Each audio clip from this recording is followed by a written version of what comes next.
In Matthew chapter 12 and verse 30, it says there that Jesus said that you're either for me or you're against me.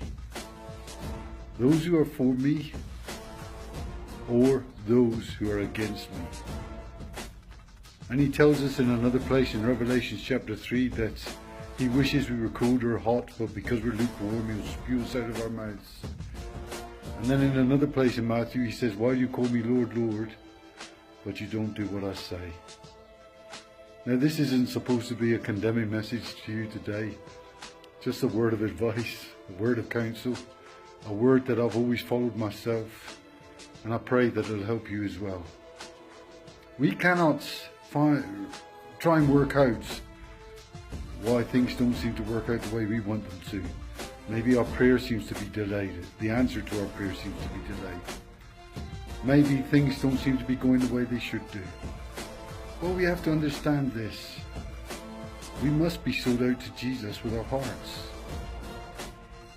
It's no good saying that we're believers in Jesus, we follow Jesus and we'll do whatever it takes. And then the time comes when we get invited to a party or our friends want us to go and do things of the flesh that we used to do before we were born again. There comes a time when we have to make a stand for Jesus. And we have to be consistent in that stand. We have to persist in that stand.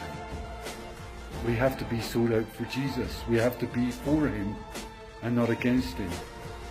You see, if there's any one area in our life that we hold back from Jesus, if there's one area in our life that we go back to the old ways in, we become a stumbling block to what he wants to do in our lives. Thank God for his grace that gets us through. But there's a difference in making mistakes, taking a step backward or falling down. You see, it's not falling down that's the problem, it's what you do when you've fallen down. You've got to get back up, you've got to brush the dust off your feet.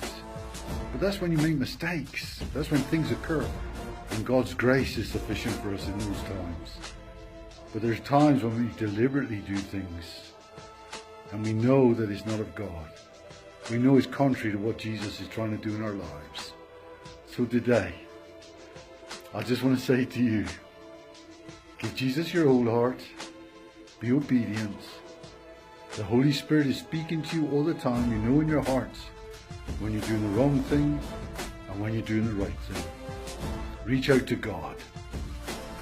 Take hold of his hand, keep hold of his hand, and never let it go. Until the next time, God bless.